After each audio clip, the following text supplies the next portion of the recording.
Hallelujah.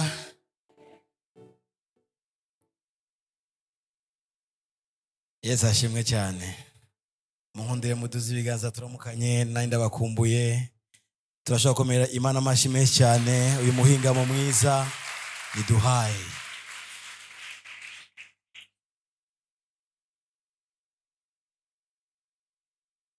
Abakozi b'Imana, abaririmbyi barakoze cyane. Bariko baradufasha muri iki gikorwa cyo guhimbaza Imana no gutazira Imana, tuvuga ubukuru bwayo, tuvuga ububasha bwayo, ariko kandi tuvuga urukundo rwayo rw'igitangaza ruhebuje ku buzima bw'umwana w'umuntu. Hallelujah. Amen. Kumbureho barimwe abashitsi, amazina yanje nitwa NTIGACIKA. Narakijijwe, narakiriye Yesu umwami n'umukiza, ndi umwana w'Imana kandi ivyo sinigera nkekeranya namba. Hallelujah. Hallelujah. Sinigera nkekeranya, ndi umwana w'Imana. Imana yaranteye iteka, nkorera mu gisata cy'uburongozi bw'ishengero kandi ivyo ndabishima Imana.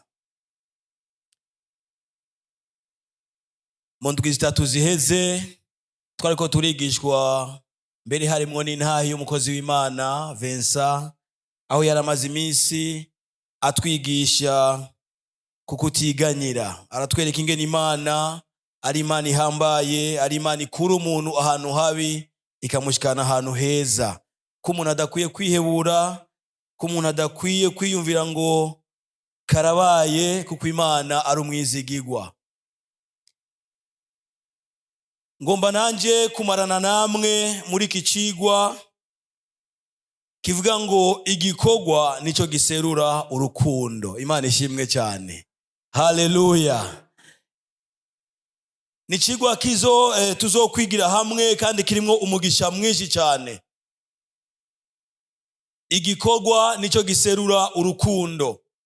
Ngomba tumaze dusome amajambo y'Imana dusanga mu cete Yohana yanditse cya mbere, igice cya 4 umurongo w'9. Kumbure abaravye afishi kuri Facebook canke abayibonye ku mastati, uyo n'umurongo w'urufatiro. Igice cya 4 umurongo w'9 havuga ngo iki nico cyaseruye urukundo rw'Imana muri twebwe, nuko Imana yarungitse umwana wayo w'ikinege mw'isi kugira ngo duheshwe ubugingo nawe. Nimumvugire ngo amina. Hallelujah. Iri jambo ni jambo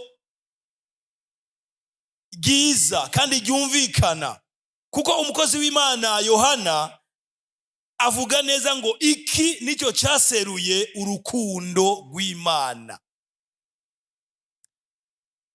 Navuze ko tuzomara indwi zitatu, iya gatanu itatu two turavugana kuri iri jambo bivuga ngo igikorwa nico giserura urukundo. Umuntu ntashaka kukubwira ngo aragukunda mu majambo gusa. Umuntu ntashaka kukubwira ko agukunda mu majambo gusa asanzwe. Kandi amajambo aragwiriye. Amajambo aragwiriye.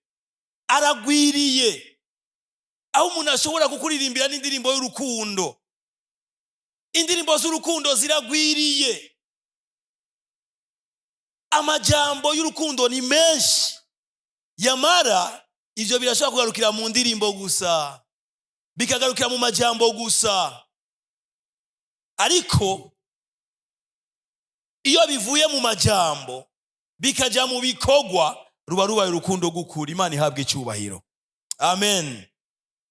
Ruba rubaye urukundo rw'ukuri.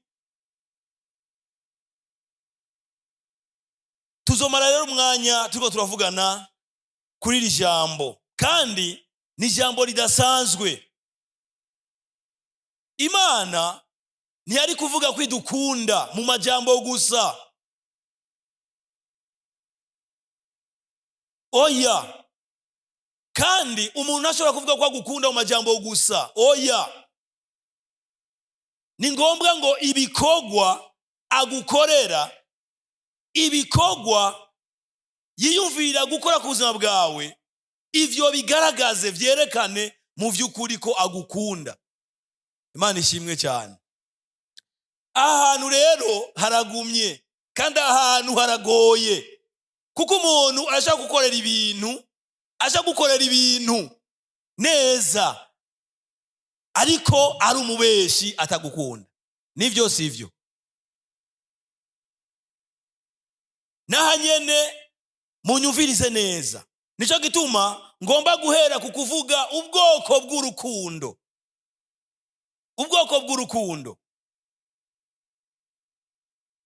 mu Kigiriki canke mu muco wa Bibiliya hari ubwoko bune bw'urukundo buvugwa canke tubona, ariko kandi neza na neza ni ubwoko indwi. Mbere hariho n'ijambo rigira 8 ryerekana urukundo, naryo nyene ndaza kurivugako, ariko ngomba mbanze mvuge ubwoko bune bugize urukundo, kuko si urukundo rwose ushobora kubona mbere n'ibikorwa vyago nguca wiyumvira ko ari urukundo. Ariko ni mu gihe mu vy'ukuri urwo rukundo ruserugwa n'ibikorwa, ivyo bikorwa biba ari ibikorwa vyiza. Ibikorwa vyiza, ibikorwa birashobora guta mu kaga canke kugushira mu kaga. Ibikorwa umuntu aja gukorera, Imana iri mwijuru ikavuga ati nukuri ibi nanjye ndashizeko umukono, ni ibikorwa vyiza. Yesu ashimwe cyane. Haleluya. Hari urukundo rero rwa mbere, ni urukundo rwitwa agape. Ni urukundo rudahemuka.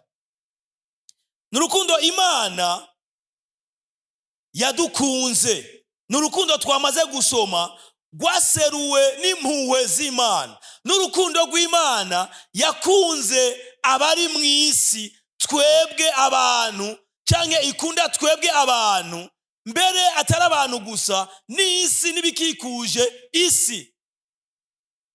Ni urukundo rero rwitwa agape. Ni urukundo atabiguzi rugusaba.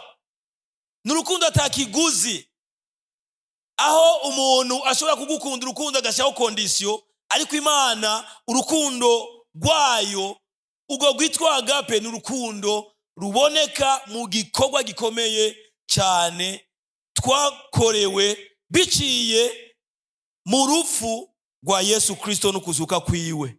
Imana ihabwe icyubahiro. Ubwo rukundo rero ni urukundo rw'igitangaza, aho Bibiliya ivuga ngo twari kure y'Imana.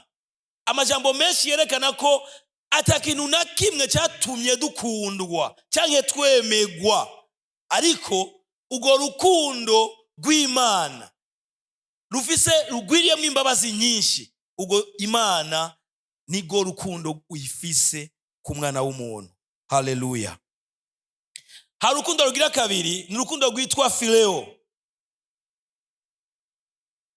Uru rukundo ni urukundo tubona cyane mu nshuti cyangwa mu bantu bafitaniye ubucuti bwa hafi. Ni urukundo rurangwa no kugiranira neza, no kubahana. Ni urukundo rurangwa no gusangira n'ibintu bene ivyo. Kandi urukundo rwakoreshejwe cyane n'intumwa z'umwami wacu Yesu Kristo. Rwarakoreshejwe cyane n'ishengero. Aho ishengero rya mbere bari abantu bubahana, bari abantu bashirana imbere, bari abantu bakundana basangira ivyabo, bari abantu buzuye neza. Urukundo rwa gatatu ni urukundo rwitwa storge.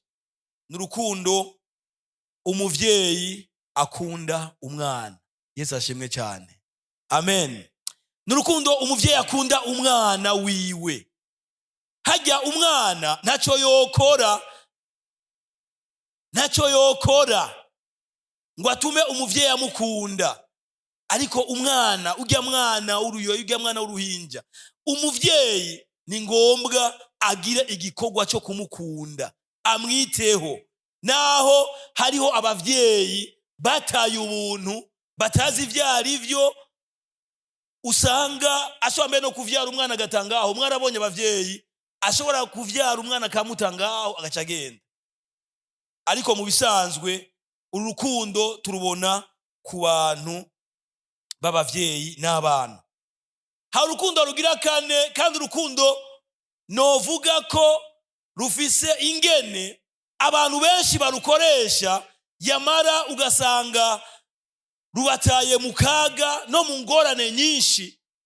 Ni urukundo rwitwa eros, rushingiye ku vy'umubiri canke rushingiye ku bintu novuga n'ibintu mpanguhe. Ni urukundo nimba ata nyungu umuntu akubonamwo ntashobora kugukunda. Nimba ata kintu abona ejo uzomugirira, uzomufasha, uzomuha nawe, ntashobora kugukunda. Urukundo rero biratangaje kandi birababaje kubona no mw'ishengero hari abakristo barukundana. Hari abakristo bakundana urukundo eros. Umuhungu nta mugambi n'umwe agufitiye, umukobwa nta mugambi mufitaniye, ariko mukagomba gukunda urukundo kugira ngo muze mugire ahantu gusa muhuze ibitsina, musambana. Aguha ikambambiri ziwe, aguha amavuta yiwe, akubeshe ngo aragukunda, akubeshe ngo uri umukobwa w'igitangaza, ngo uri mwiza, akuraza udasinziriye ijoro ryose n'ibindi byinshi, ariko akubesha. Urukundo rero kenshi na kenshi ruta abantu mu kaga no mu ngorane, kuko abantu baragwikikamwo bakerekana ko rukaza rumeze nk'ibikorwa vyiza. Aho umugabo ashaka kukubesha umupfakazi, akama yakugendeye misi yose, ukavuga ati uyu mukozi w'Imana, uyu mukozi w'Imana igitangaza. Kumbe ejo uzubaye ngo wamufakaza afise imbanyi.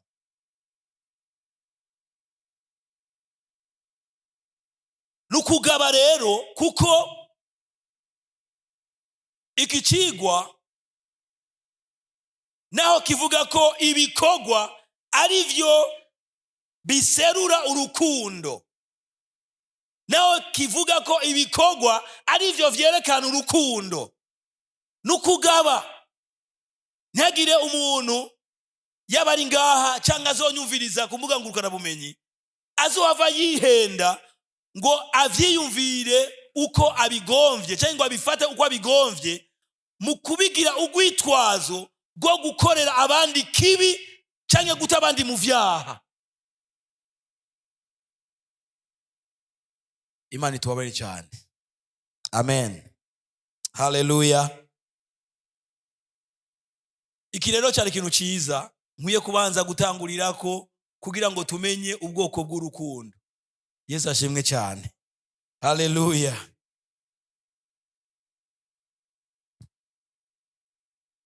Ngomba dusome icete cya mbere cya Yohana 3:18. Havuga ngo bana bato, nidukundane mu majambo canke ku rurimi, ariko dukundane no mu vyo dukora no mu kuri. Imana ishimwe cyane. Amen. Nidukundane ku rurimi canke ku munwa gusa, ariko dukundane no mu vyo dukora. Ariko kandi umukozi w'Imana Yohana avuga ngo no mu kuri, ivyo dukora vy'ukuri bihimbara Imana, bihesha Imana icubahiro. Ibi rero ni ibikorwa bikomeye, kandi hamwe n'ingene Imana imeze, hamwe n'urukundo Imana ifise, ikunda umwana w'umuntu, n'ivyiyumviro yiyumvira ku mwana w'umuntu vy'ivyiza atari vy'ivyago, ni ngombwa ngo natwe tugire urukundo rumeze nk'urwa agape, rwo kwiyumvira ku bandi. Imana ihabwa icubahiro, rwo gukora ivyiza. Ubutumwa bwiza bwa Yohana igice cya 15 umurongo wa 13. Ayo majambo avuga gute? Avuga gutya: ntawogira urukundo ruruta uko umuntu yigura abakunzi biwe. Imana ishimwe cyane.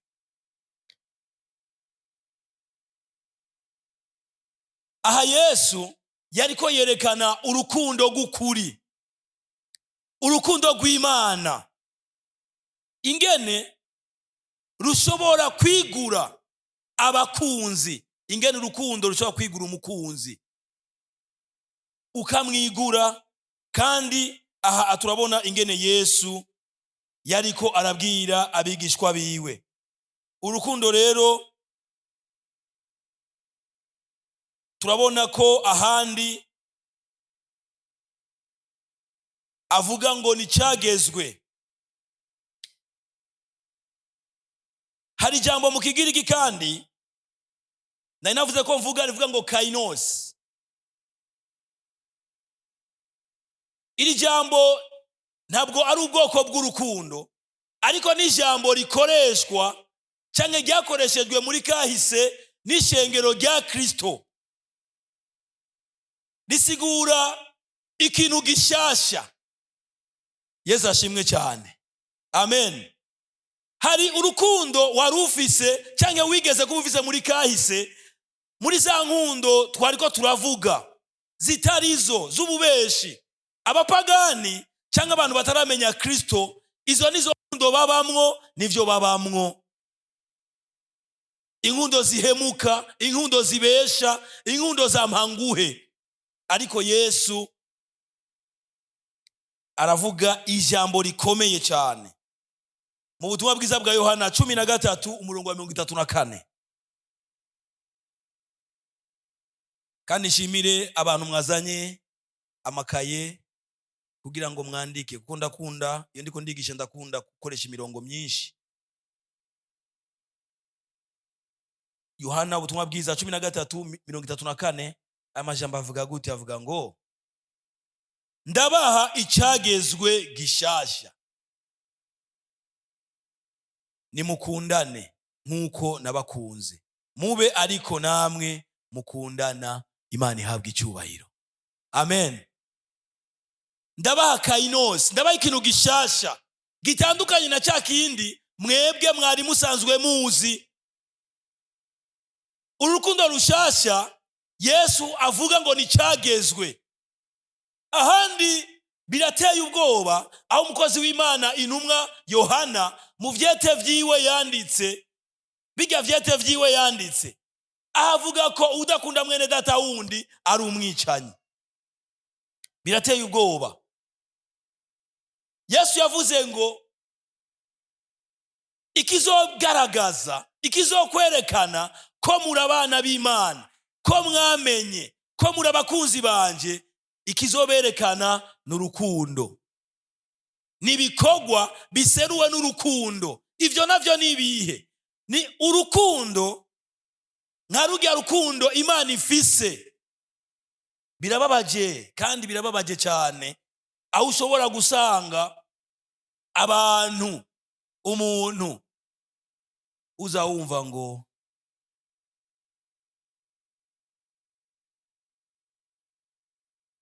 na mimi hakujagi kwangu kuniona.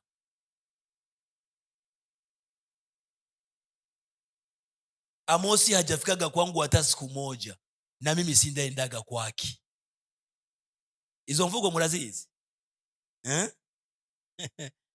Naragwaye marindwi zitatu mu bitaro, sinigeze ndamubona. Nanje niyagwara arashaka apfe, sizoja kumuraba.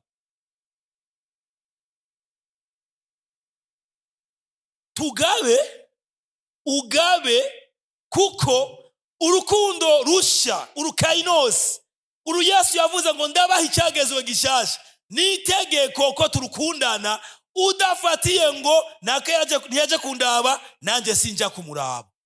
Nuvuga ngo ntiyaje kukuraba, ariko we kumvise ko gwaye, genda umurabe. Ubu nigo rukundo rw'icyagezwe gishasha. Yesu ashimwe cyane. Haleluya. Naka niyanguranye, naragiye nkenye, niyamamahera, none nawe kwaje, reka ndamubwiye ko atanarumwe mfise. Birababaje mu ishengero rya Kristo. birababaje mu ishengero ry'Imana. Abantu benshi ntibamenya icyo Kristo yadusigiye nk'icyagezwe. Uru rukundo ni rushasha. Yesu ashimwe cyane. Amen. Ngo ndabaha icyagezwe gishasha, nimukundane nk'uko nanjye nabakunze. Ni icyagezwe gishasha, ni itegeko abana b'Imana gukundana. Ni itegeko. Twarahuye mu ibarabara, ndamubwira ko banyirukanye ku ishure, aranyuma n'ibihumbi 10 ngo nje kurya minerval. Ubu rero yaransanze ku kazi ngo ndamufashe service. Munanisikiria abo bato. Uko niko abakristo bakino gihe bameze. Uko niko abakristo bakino gihe bamwe bameze. Bafise izi nkundo z'akajagari zitarizo. Yamara Yesu arerekana, aratwereka urukundo dukwiye gukundana nk'urukundo rw'Imana, agape. Imana ihabwa icyubahiro. Amen. Nicyo gituma Yesu avuga ngo mukunde abansi banyu, ababahama mubasabire. Imana ishimwe cyane. Imana iyo twe twarabansi bayo, twarayihama, twayivuga nabi, murabizi. Yamara urukundo rwayo rw'igitangaza, urukundo rwayo rw'akabura rugero, urukundo rwayo ruri ku rugezo rwo gutanga n'umwana wayo, nibwo Imana yadukunze kugira ngo jewe nawe ducika abana b'Imana. Imana ihabwa icyubahiro. Amen. Amen. Nari nkiri mu ntangamarara rero y'icigwa. Tuzovugana kumbure ku bintu bitatu gusa. Icya mbere no guhana no kureka ibitubabaza. Mbega umuntu agukunda, Imana y'urukundo, mu bikorwa vyayo harimo guhana. Mu bikorwa vyayo vy'igitangaza ikunda umwana w'umuntu harimo guhana. Mbega harimo kumureka, ikamureka, ikakureka ukamengo ni kubona. Ego cyane. Yesu ashimwe cyane. Amen. Icyo kiri mu vyigwa, kiri muri Igicigwa, kandi kiri mu byo tugomba cyotangura kubona. Icya kabiri tuzorabira hamwe n'urukundo ruserugwa no kwitanga. Ibikorwa vy'Imana, ni kuvuga ngo ingene Imana wa murongo tuzobona neza ingene urukundo rw'Imana rwaseruwe na Kristo Yesu n'ingene yitanze. Tuzorabira hamwe ibitari bike tubona urukundo rudasanzwe rw'Imana. Ariko kandi igigira gatatu, indwi ya nyuma, tuzoraba urukundo dukwiye gukunda Imana n'urukundo dukwiye gukundana hagati yacu. Imana ihabwa icyubahiro. Amen. Urukundo rero ruserugwa n'ibikorwa. Urukundo mbega rukomoka he? Iki ni ikintu cya mbere ukwiye kwanza kumenya. Urukundo rukomoka ku Mana. Icete cya kabiri Paulo yandikiye Abikorinto, tujeyo. Icete cya kabiri Paulo yandikiye Abikorinto,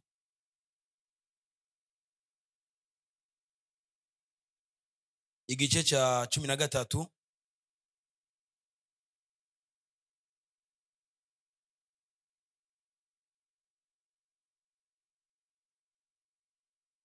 umurongo wa 11.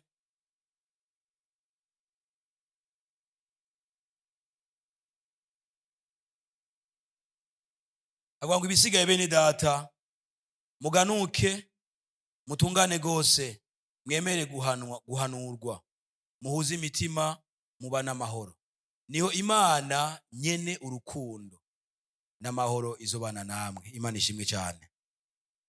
Paulo arerekana ingene Imana ariyo nyene urukundo. Dusubire mu cete cya mbere Yohana yanditse igice cya 4 umurongo w'indwi, aho tubona ingene urukundo ruva ku Mana. Umurongo ndavuga ngo abo nkunda dukundane kuko urukundo ruva ku Mana. Imana ishimwe cyane. Urukundo ruva ku Mana. Nico gituma abapagani, abantu bataramenya Kristo, abantu batarizera umwami Yesu, nta rukundo bagira. Ndashira kwa karongo urukundo ruva ku Mana. Abapagani batarizera umwami Yesu, bataravuka ubwa kabiri, bavyawe nuko bumvise ijambo rya Kristo ribohora rikiza. Abapagani nta rukundo bagira kuko urukundo ruva ku Mana.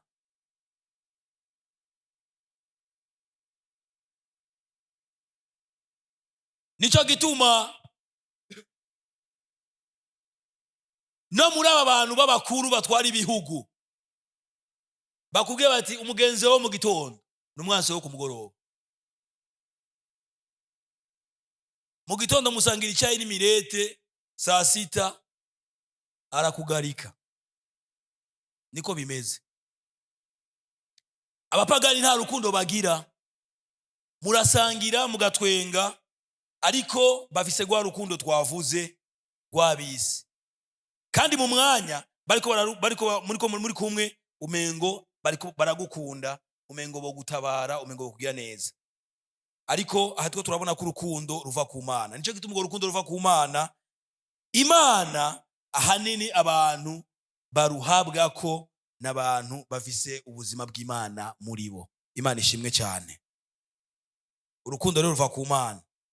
Ahanyene ku murongo w'8 havuga ngo Imana ni urukundo. Umurongo w'8 havuga ngo udakundana ntazi Imana kuko Imana ari urukundo.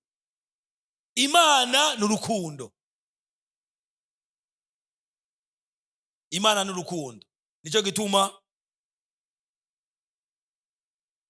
Yesu asiga icyagezwe gishasha kugira ngo tube mu rukundo rw'Imana, turugenderemo. Urukundo rw'Imana, Imana iruguheko hanyuma turugenderemo. Imana ishimwe cyane. Amen. Imana rero ni urukundo.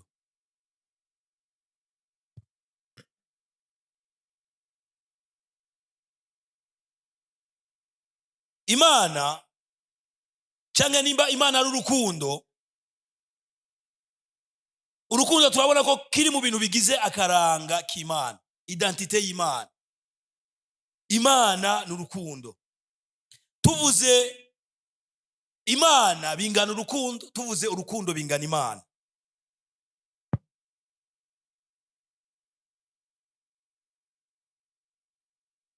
Yamara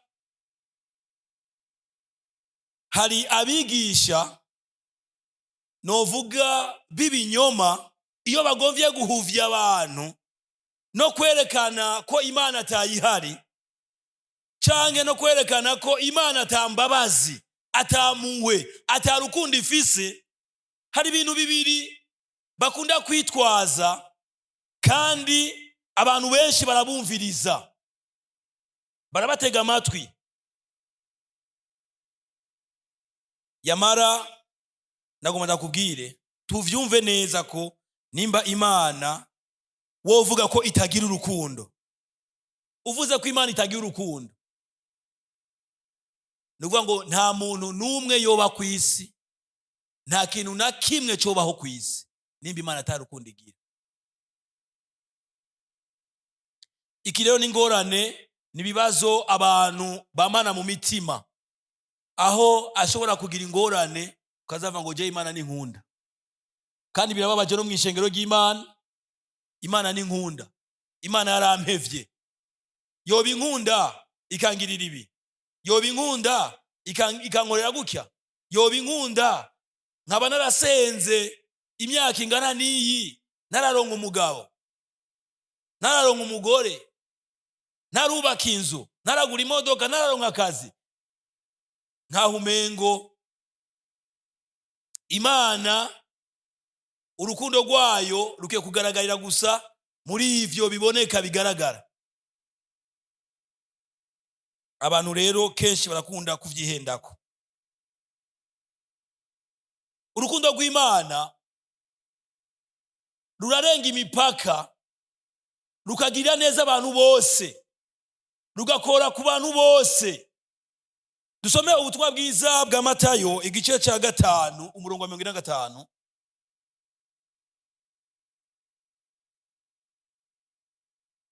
Ubutumwa bwiza bwa Matayo igice ca 5 umurongo wa 45.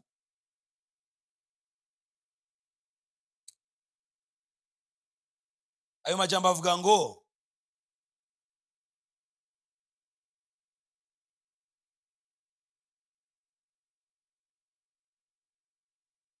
kuko nakarongo ka Ben nangiye gusoma avuga ngo kuko atuma izuba giwe rirasira ababi n'abeza, kandi aha imvura abagororotsi n'abagabitanya. Imana ihabwa icubahiro. Amen. Imana rero n'urukundo. Urukundo rwayo rurakubiye canke ruri ku bantu no ku bintu, ruri mw'isi no ku bari mw'isi. Itaravya ngo uri umunyavyaha, uyu ni mwiza canke uyu ni mubi. Hari ibintu twese Imana idukorera kumwe, twese iduha kumwe, kubera ari Imana y'urukundo. Yesu ashimwe cyane. Amen. Hari izuba, hari ukwezi, hari imvura, ivyo Imana irabiduha twese. Imana rero ni Imana yuzuye urukundo, kandi ibikorwa vyayo biragaragarira muri urwo rukundo. Ikunda abantu bose. Ndacari muri rwa rukundo kainos, urukundo udasanzwe, agape. Ingene Imana igira abantu neza, yitaho abantu bose. Iri jambo rero ry'urukundo ni jambo rikomeye gose. Navuze ko hari abantu mbere abigisha b'ibinyoma bagihetse inyuma, bemeza abantu ko Imana y'urukundo rw'igitangaza nk'uko ifise idashobora kuzohana abantu. Mbere bakavuga yuko na gihenomu cyangwa ibihano Bibiliya yerekana muri zirya manza zose, ivyo bidashoboka canke bitabaho, kubera ko Imana yuzuye urukundo, yuzuye ubuntu, ntishobora guhana. Mbere bakanahakana ko mw'isi ya Nowa cyangwa isi ya Nowa itigeze kubaho, kubera ko Imana y'urukundo, Imana y'imbabazi, Imana y'impuhwe, igirira neza ababi n'abeza, itari gushobora kurimbura canke gutikiza Sodomu na Gomora, canke ngo imare yice abo mu gihe ca Nowa.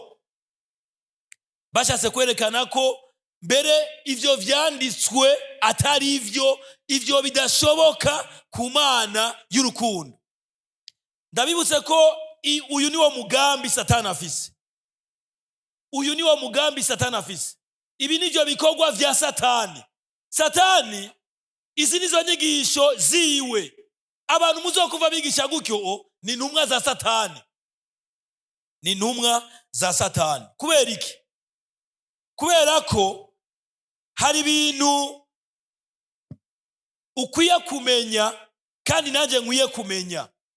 Dukwiye kumenya twebwe abantu twamenye Imana.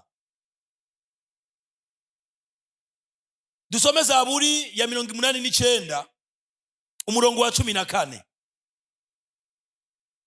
Zaburi 89 umurongo wa 14. Ayo majambo avuga gutya: ukugororoka n'imanza zibereye nivyo intebe yawe y'ubwami ihagazeko. Imbabazi n'ukuri nivyo bikwitangira imbere. Yesu ashimwe cyane. Amen. Aha turabona ko Imana y'urukundo twamaze kumva rungana n'ubwo ifise ruhebuje, tutovuga mu majambo canke mu ndirimbo ngo duheze. Iyi Mana iragororotse. Icyo mukwiye gukimenya, iyo Mana iragororotse. Kandi iyi Mana ubutungane bwayo ni ubutungane bw'ukuri. Rero urukundo rw'Imana ntirushobora kureka cyangwa ngo rurekerane abantu baguma b'abanyakibi, abantu ngo baguma ari babi, hanyuma ngo Imana irakunda abantu ngo ntiyari kubahana. Mu gihe cya Nowa Imana yararimbuye isi yo kuri Nowa. Kubera iki? Mbega hari habuze iki? Nigiki Imana itakoze? Ubutumwa bwiza bwaravuzwe. Nowa yaravuze imyaka irenga 100, ariko harabura n'umwe yo kwizera, harabura n'umwe yohinduka, harabura n'umwe yova mu bigabiro no mu vyaha vyiwe ngo ahamvye Nowa mu bikorwa vyiza byo kugururuka. Byarabuze, biranka. Mu gihe cy'Isodomu na Gomora, Loti yaravuze ariko abantu baranka. Kandi no mu bihe vyagiye birakurikirana turabona ingene Imana yagiye irahana. Mbere abandi bagapfa urupfu ruteye ubwoba n'isoni. Kubera iki? Kubera ko urukundo rwayo ntirushobora gukuraho ubutungane bwayo no kuguruka kwayo. Yesu ashimwe cyane. Amen. Nico gituma waba warakijijwe, uri ngaha canke utarakizwa, Imana ntishobora kwihanganira ibigabitanyo n'ivyaha vy'umuntu. Irarungika ijambo ryayo kugira ngo wihane, ukizwe, ubivemo, ubireke. Nayo ubundi bitagenze uko, ubutungane bw'Imana buca bukora igikorwa cyabwo. Ariko kandi urukundo rw'Imana ku murango no mwijoro igikorwa cyarwo rubandanya guhamagara abantu ngo bezwe, batunganywe, bave mu bigabitanyo, bave mu bibi, bakora ivyiza, dutumbere Yesu. Imana ihabwa icyubahiro.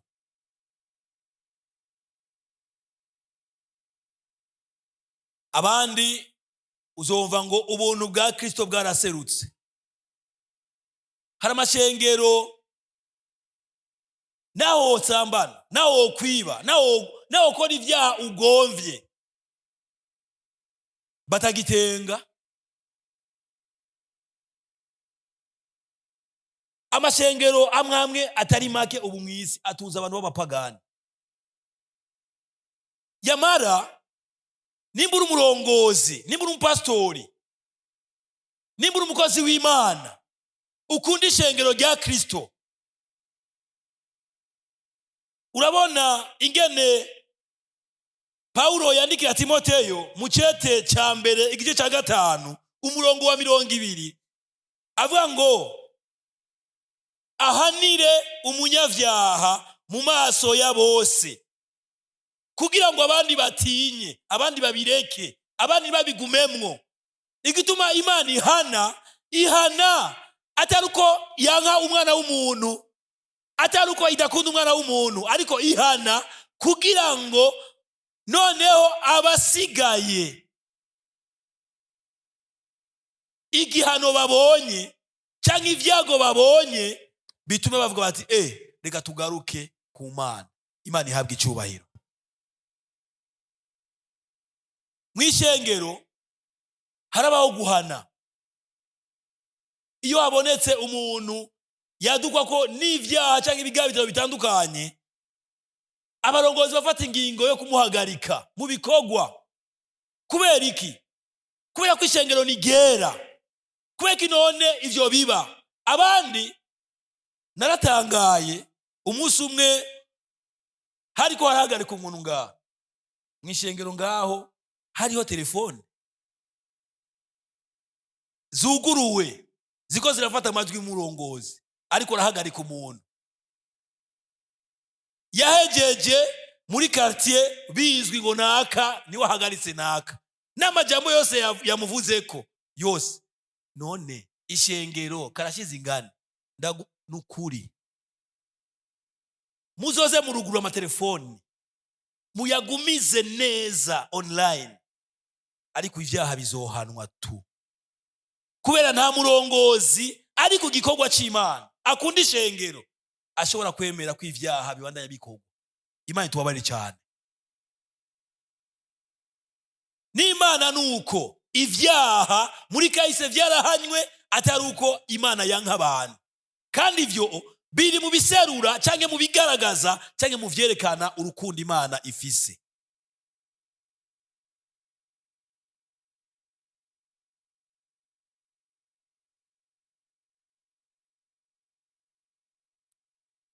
Igitabo cha Ezekiel 31:33 dusimbireyo umurongo wa 11. Ezekiel 33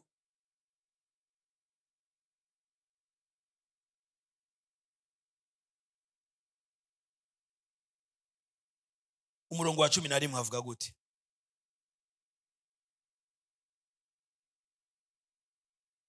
Havuga ngo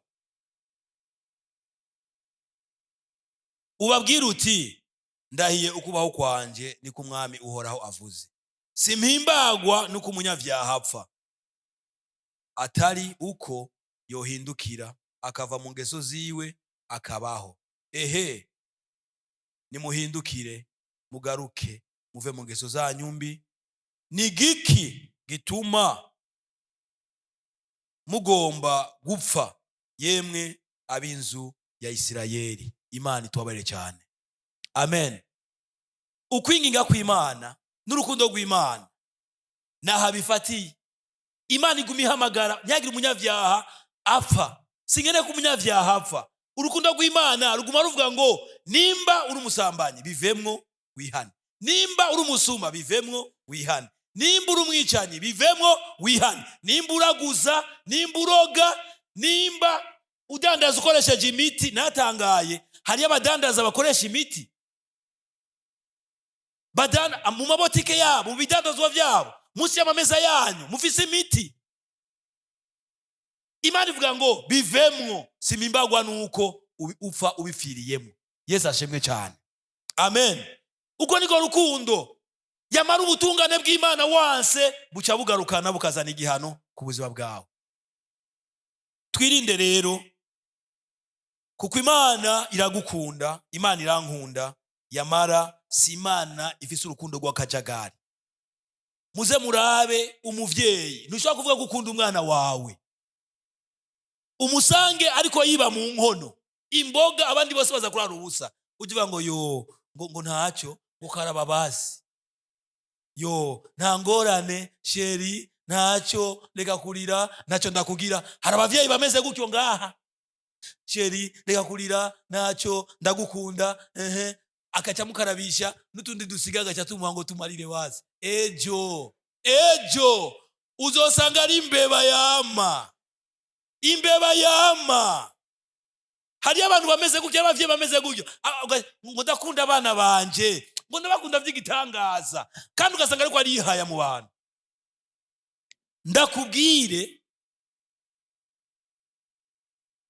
nta rukundo ugira, kuko ijambo ry'Imana riremera ko umuvyeyi ahana umwana. Yesu ashimwe cyane. Amen. Ukunda umwana muha inkoni, mupe fimbo, kandi umuhanira imbere y'abandi bose.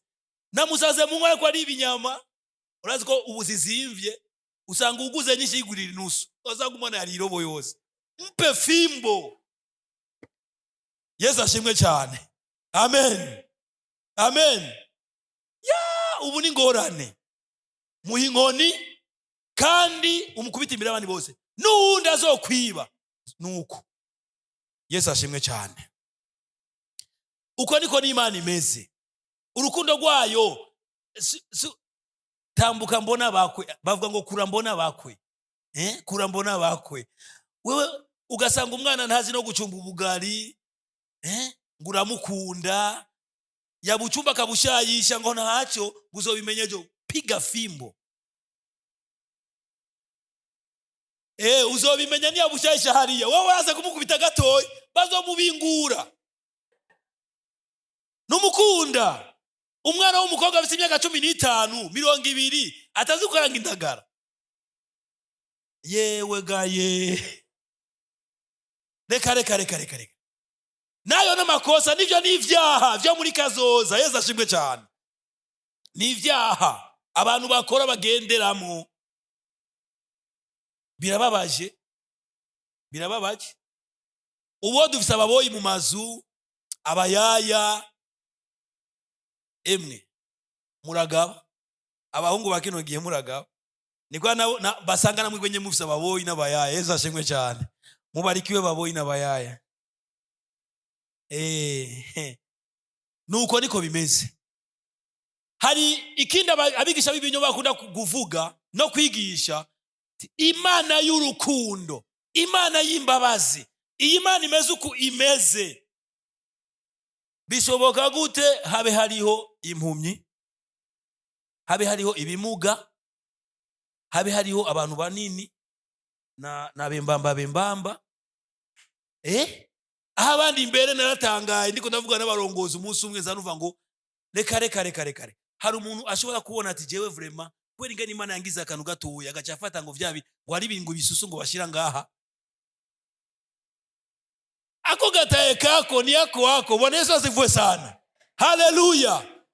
Ako nyene waremanywe, bugigiye waremwa, hari umujama umwami Yesu Imana yaremye kandi agombi ako nyene. Bwana Yesu asifiwe sana. Haleluya. Bila ni ngorane.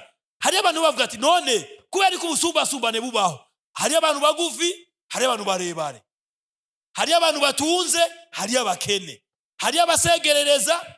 Bene data, inyishu y'ivyo nago ndababwire ngo nivyo nibikorwa biserurwa n'urukundo rw'Imana. Yesu ashimwe cyane. Amen. Sinza kuhateba ariko nagomba ndakubwira. Ubwa mbere ndakumenyeshe ko ubwo busumbasumbane nivyo bintu byose tubona, ndumufakazi ndi imfuvyi. Ugasanga umuntu yamana amagogwa, amaganya, kandi ugasanga musanzwe birababaza kuba imfuvyi k'umufakazi. Ariko naho biruko hari ikintu ukwiye kumenya. Hari icyaha cyaje mu isi kizamwe n'umwana w'umuntu. Imana itubabare cyane. Igihe Imana irema Adamu na Eva, ivyo vyose nta vyari bihari. Yamara icyaha cyatumye umuntu atakaza ubuzima bwiza no kubaho neza bikomoka mu biganza vy'Imana. Imana yari yaramuhaye, umuntu arabitakaza. Icyo gituma urupfu ruhari. Ubusumbasumbane n'ingene ibintu bimeze mu isi, ivyo ntidushobora kubikuraho, ariko Imana ishimwe hari umunsi turindiriye Yesu azobikuraho. Imana ihabwe icyubahiro. Ariko igitangaza rero, tukiri muri ivyo nyene, ngomba dusoma amajambo ari mu cete Paulo yandikiye Abaroma 8:28.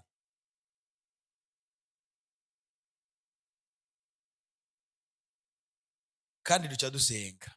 Ayo majambo avuga ngo kuko abo yamenye kera yabatoranije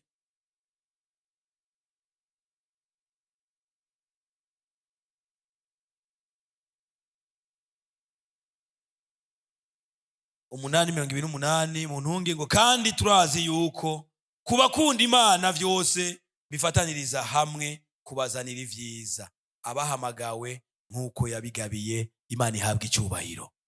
Amen. Muraba urukundo rw'Imana. burya ibi bintu bidukikuje vyitwa ivyago, vyitwa ibintu bibi, vyitwa ubukene, ubusumbasumbane, n'ingene isi imeze, kubura inzu, kubura umupangayi, kuba uri muri ibi, hariho ivyo udafise. Burya ivyo vyose naho ari ingaruka y'icaha, birahindukira bikaba igikoresho mu rukundo rw'Imana. Imana ishobora gukoresha kugira ngo ituzanire ivyiza. Haleluya. Nimba hari abantu bankana, bafite imitima mibi, nka bene wabona Yosefu, hari igihe bazokwanka, baguterere mu kinogo, bagukure bakugurishe, kumbe bariko baraguterera, bagutera kugira ngo bagushikane aho Imana yavuze kuzoshika. Imana ihabwa icubahiro. Abaririmbyi bashike hano dusenga Imana. Imana rero yuzuye urukundo, kandi ibikorwa vyayo bigaragazwa n'urukundo, canke biserugwa n'urukundo.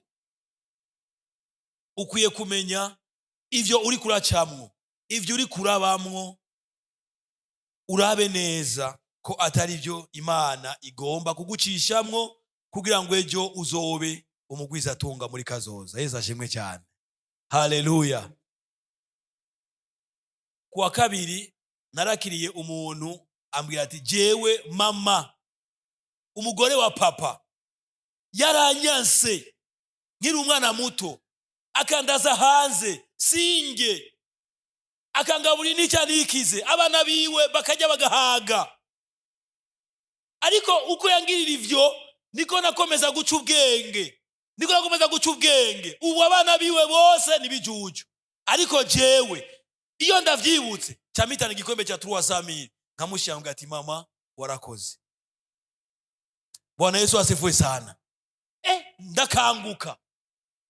Atuvuze nta buryarya uba wabishizemo, atoya.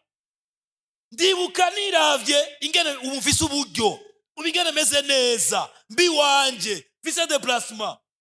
Ati ngatangara ingene abana biwe bajya neza, je nkajya imisigazwa, ariko nkacamva ngaho nkacanja kurondera ingene nkora utuntu duto nkaronka 100-200. Nzagukanguka ndumudandaza, nzagukanguka ari umudandasanzwe. Cyanda mubwira turagenda, umubwiye ati, mu vy'ukuri ibi bintu ndabigwa ataburyarya. Yesu ashimwe cyane. Kandi igikorwa wakoze, wagikoze kugira ngo nshika hashitse. Birashobora ko ari Imana yakuretse ngo ubikore kugira ngo intera iteka. Bene data, ivyo uri kuracamwo, ivyo uri kurabona, ntunyaruke guca urubanza ngo Imana ninkunda, Imana nimbona, Imana ntinzi. Oya, ivyo bikorwa nyene uri kuracamwo ubona ko biteye ubwoba, bikubabaza, bikuraza kujya musonga udasinziriye, Imana irashobora kubihingura, cyangwa irashobora ikiraguhingura kugira ngo ikugire umumama mwiza wejo muri kazoza, ikugire umupapa mwiza wejo muri kazoza, ikugire umugwiza atunga mwiza wejo muri kazoza mu Kigobe. Muhaguruke dusenga Imana.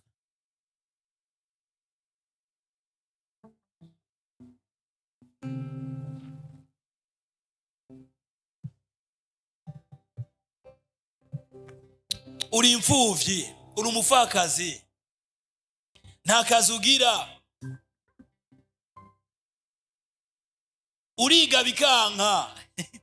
Naratangaye, umuntu akaja kwishura agatutira bikanka, agatuti, kumbe Imana nishaka kubandanya ishuri, ishaka kuja kudandaza ahubwo ivyema, hanyuma ejo uzoguhe imiduga. Yesu ashimwe cyane. Haleluya, haleluya, yes, haleluya. Mana ngo Imana nimbona, jewe abandi bariga je siniga. Umutwe wawe ugasanga umengo mu bwonko harabaye poto, ariko Imana igakureka wibare poto gutyo nyene, ariko ejo izogukuremo ikintu kidasanzwe, umudandaza akomeye, umuntu adasanzwe. Ikira kunyusanga kugira ngo uca mu bundi buzima, ube uwundi muntu. Ariko reka kwidoga, bwira Imana ati, Imana ndamenye ko urukundo rwawe ariko rukora vyose kugira ngo rutunganye vyose vyanje vyakazoza. Haleluya.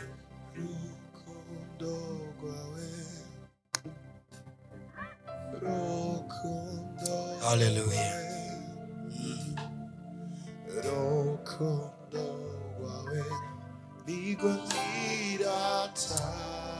Yo. Hallelujah.